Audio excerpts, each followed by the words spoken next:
Oke, Assalamualaikum warahmatullahi wabarakatuh. Di sini kami akan mempresentasikan tentang tugas laporan akhir pemasaran digital.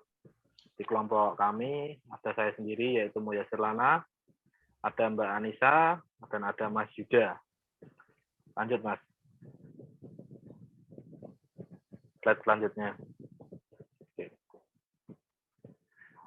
Elemen organisasi pada marketplace online. Yang pertama ada ukuran pasar, pertumbuhan pasar, terus ada profitabilitas, kunci kesuksesan, alur distribusi, struk biaya industri. Jadi saya jelaskan untuk 7 elemen ini. Yang pertama ukuran pasar. Mengetahui seberapa besar ukuran pasar adalah salah satu faktor utama dalam market analysis.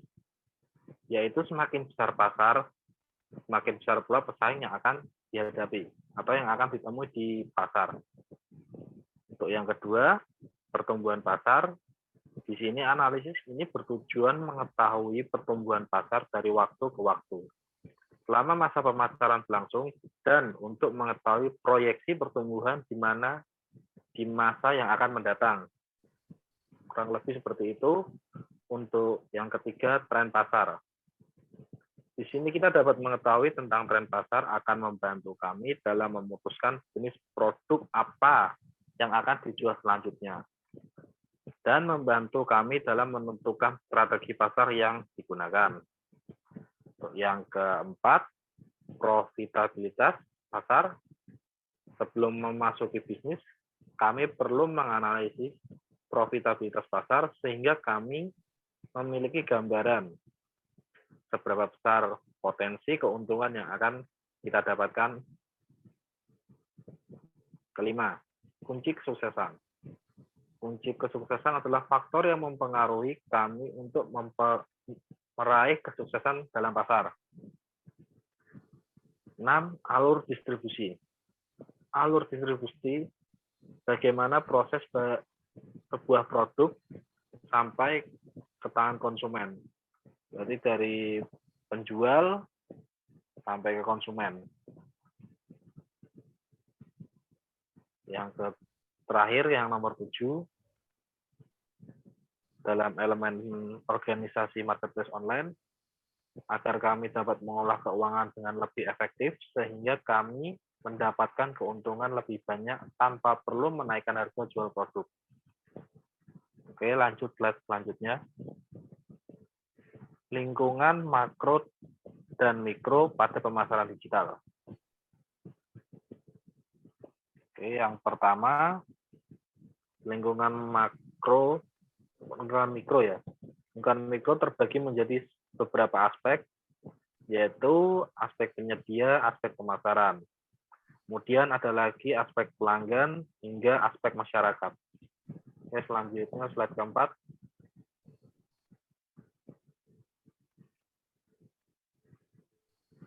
Lanjut slide berikutnya ya.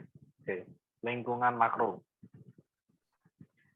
Terdapat 5 lingkungan makro. Yang pertama, lingkungan demografi.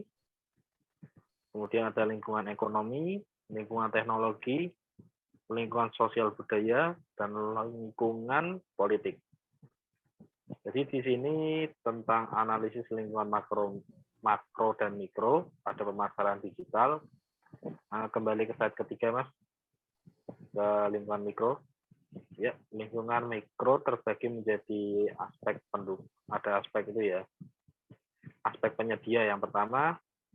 Aspek penyedia yaitu adalah supplier, suatu penghubung yang sangat dibutuhkan dalam seluruh sistem pemberian nilai terhadap konsumen dan mampu berkontribusi penuh dalam hal sumber daya yang diperlukan oleh perusahaan guna memproduksi atau menjual barang atau jasa. Yang untuk aspek pemasaran, kemudian ada aspek pelanggan. Aspek pelanggan bisa berbentuk konsumen yang di dalamnya terdapat individu atau kelompok rumah tangga yang membeli barang yang digunakan atau dikonsumsi sesuai kebutuhan. Aspek pesaing. yaitu memperlihatkan sifat persaingan yang terjadi di pasar, yang mana perusahaan harus bersaing dengan menggunakan strategi pemasaran yang sesuai dengan jenis dan sifat persaingan tersebut. So, aspek lingkungan mikro yang terakhir, aspek masyarakat. Aspek ini adalah kelompok yang memiliki kepentingan secara aktual dan potensial, di mana mampu mempengaruhi kemampuan kami dalam meraih kesuksesan. Oke, lanjut ke slide yang makro, Mas. Oke, lingkungan makro. Ini saya sedikit jelaskan, yaitu lingkungan makro adalah kekuatan masyarakat yang lebih luas dan mampu mempengaruhi lingkungan mikro. Pemasaran atas pengaruh terhadap pemasaran secara tidak langsung, tentang lingkungan demografi, yaitu adalah kajian tentang populasi manusia yang dinilai berdasarkan lokasi, umur, pekerjaan, kepadatan, jenis kelamin, dan berbagai statistik lainnya. Tentunya itu sangat berpengaruh dalam lingkungan makro. Untuk lingkungan ekonomi, akan mempengaruhi faktor daya beli atau pola pembelanjaan konsumen secara konsumtif. Kemudian ada lingkungan sosial budaya. Lingkungan sosial budaya terdiri dari lembaga kekuatan atau kekuatan lain yang mampu mempengaruhi nilai dasar persepsi, preferensi, dan perilaku masyarakat setempat. Untuk kemudian lingkungan teknologi sendiri memiliki kekuatan yang mempengaruhi. Teknologi terkini dapat menciptakan produk dan berbagai peluang pasar baru. Dan lingkungan politik, lingkungan ini terdiri dari atas peraturan perundang-undangan oleh pemerintah, instansi, kelompok penekanan yang berpengaruh. Oke, selanjutnya adalah penerapan strategi pemasaran digital secara terintegrasi.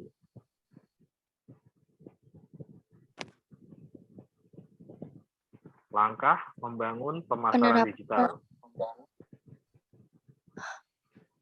Oke, dilanjutkan sama Mbak Anissa.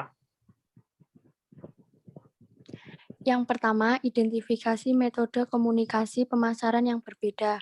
Beberapa contoh termasuk pemasaran konten. Ini untuk membantu calon pembeli kami terhubung dan mempelajari lebih lanjut tentang kami bahkan sebelum mereka memulai proses pengambilan keputusan. Yang kedua, pemasaran email. Menggunakan email untuk melibatkan kembali audiens kami yang ada melalui konten yang unik dan bermanfaat. Selanjutnya ada pemasaran media sosial.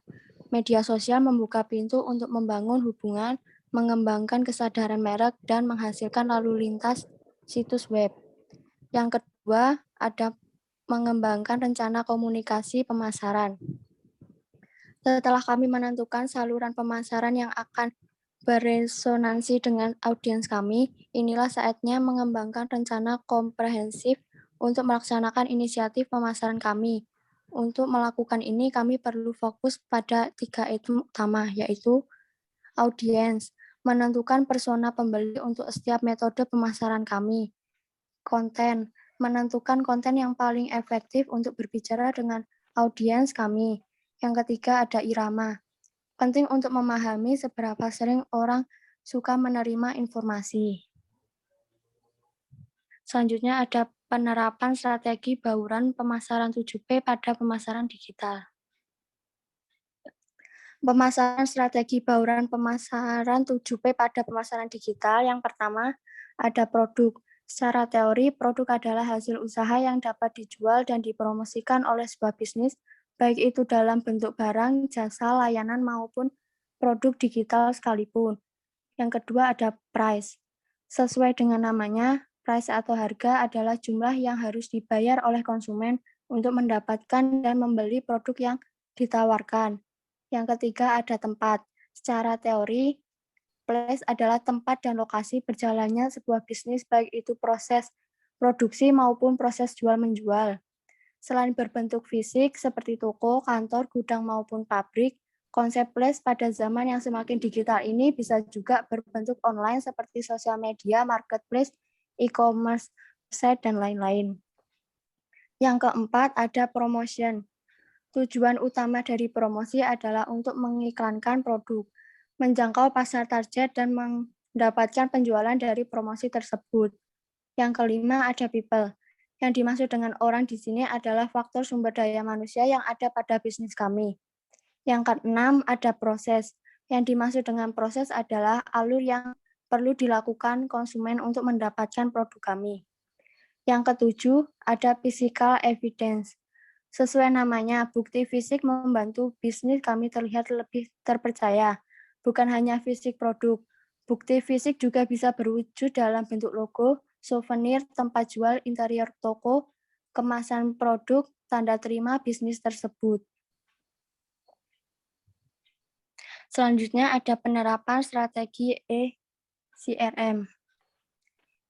Penerapan strategi ECRM yang digunakan yaitu yang pertama, interaksi pelanggan dan pelacakan perilaku. Kami dapat membuat database tentang pelanggan untuk mempelajari bagaimana, kapan, dan di mana mereka berinteraksi mengenai produk kami. Yang kedua, program loyalitas dan penghargaan pelanggan. Menyediakan program loyalitas dan memberikan penghargaan kepada pelanggan setel kami. Yang ketiga, pemasaran yang disesuaikan dan memiliki target. Jika kami melakukan pemasaran produk dan audiens yang kurang tepat, tentu akan mempengaruhi bisnis kami di kemudian hari. Yang keempat, ada integrasi tim layanan pelanggan. Dengan menggunakan sistem CRM, kami dapat dengan mudah mengintegrasi tim layanan pelanggan. Yang kelima, pemberdayaan dan otonomi karyawan. Cara ini akan mendorong produktivitas karyawan serta dapat meningkatkan pemberdayaan karyawan yang ada di perusahaan. Terakhir, yang keenam, temukan inspirasi dari brand besar.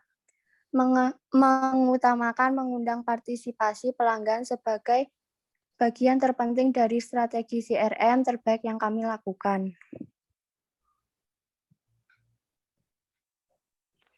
Untuk selanjutnya adalah penerapan strategi perencanaan media digital. Untuk strategi perencanaan terdiri atas 5 elemen yang saling berkaitan. Kelima elemen tersebut adalah yang pertama perencanaan produk, yang kedua adalah sistem distribusi, yang ketiga pemilihan pasar, yang keempat penetapan harga, dan yang terakhir adalah komunikasi pemasaran. Untuk yang pertama yaitu ada perencanaan produk, yaitu meliputi produk spesifik yang dijual, pembentukan lini produk, dan desain penawaran individual pada masing-masing lini. Untuk yang